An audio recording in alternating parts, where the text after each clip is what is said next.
Thank you, Minister Irwin. To lead on from there, we have the leading tax authority in South Africa.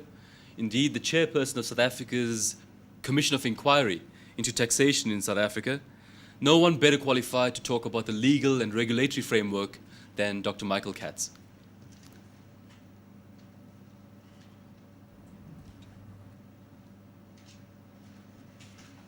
Thank you, Ravi, for an over-generous introduction. Honourable members of FIFA, if I could take you through my brief presentation.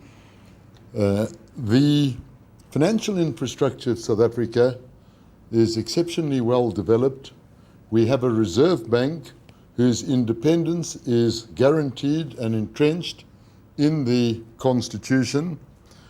We have an exceptionally strong banking system, banking of all types, commercial, investment, consumer, leasing, everything that one would see in a well-developed first world economy. So too with insurance institutions, long-term, short-term, every nature of insurance. Our legal system, we're proud to say, is very well developed. It has all the attributes of a legal system that is well understood by investor nations into South Africa, our trading partners, visitors to this country. Our court structure, well developed and something that might interest you. We have the same method of appointing judges in the sense that there's a separation of powers. It's not the executive government isn't the last word, it has to be approved. But the one feature that we think may be more favourable about South Africa is that no nominee as for the position of a judge of the High Court emanates from executive government. Nominations are called for from the public, and the Judicial Service Commission has to approve and recommend to the President and the Cabinet. And I think this is a unique system of South Africa. Our judges don't emanate from the executive government. So whereas we have a wonderful separation of powers, the initiation of the nominations doesn't come from executive government. We have therefore an independent judiciary, a well-developed system of arbitration, alternate dispute resolution. Not only do we have an arbitration act, but there is a proliferation of alternate dispute resolution that results in quick and effective resolution. Our press, as Sean Johnson has mentioned, plays a very important role in the society, and its independence is constitutionally guaranteed.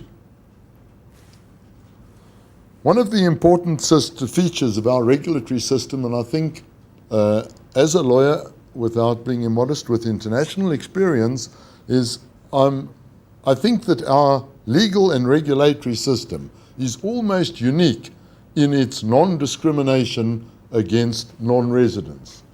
Companies may be incorporated in South Africa, wholly owned by non-residents.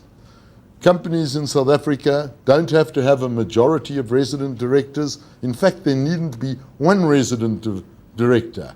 Our company law system is well developed. We've taken the best from United States, England, all foreign legal systems. Over a time, there's a constant reform process of our company law system. And as I say, non-residents may comprise the entire board. Non-residents may conduct business in South Africa either as a wholly owned subsidiary or as a partially owned subsidiary or as a branch.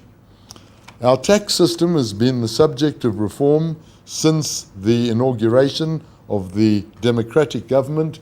A commission of inquiry was appointed on the 22nd of June 1994, since which time we have embarked upon a cohesive system of tax reform designed to bring our system in line with the best tax systems in the world, but nonetheless to keep it simple. By and large, we have two sets of taxes, direct both at corporate and personal level, indirect at the VAT system, which is based on the European VAT system. The philosophy of tax reform in South Africa has been to broaden the base, to lower the rates, and as Minister Irwin has said, it is resulting in rates of corporate tax today that are internationally competitive. We've traditionally been on a source base of taxation, but as we've recognized that we're globalizing and are part of the world, we are moving in the direction of our major trading partners and investor countries, and we're now moving in a direction of residence minus.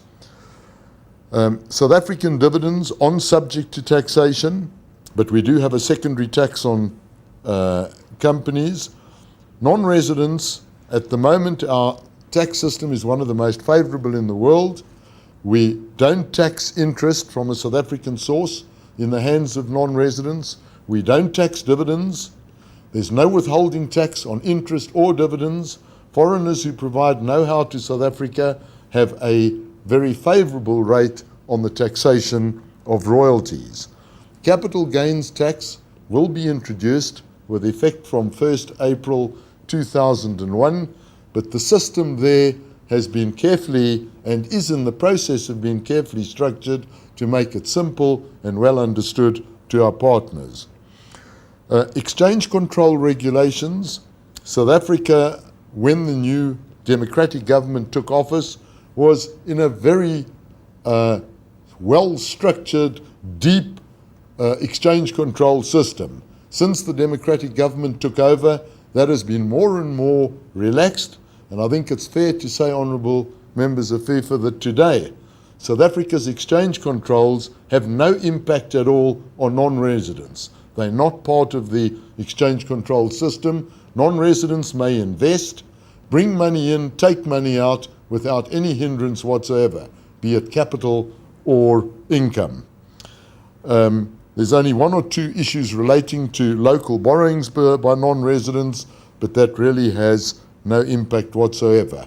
And exchange control is being gradually relaxed and at quite a significant pace.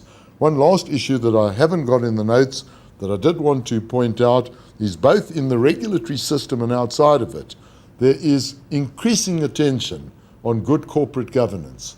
South Africa has an almost obsession with good corporate governance, both in the private sector and in government. And another issue that's important, we have 55,000 non-government organizations in South Africa that play an important role in delivering democracy to the country. So in conclusion, I would say that we have an acute appreciation of the challenges and requirements of globalization, and we respectfully say that we have the capacity to act as a successful host to a world-class sporting event. Thank you.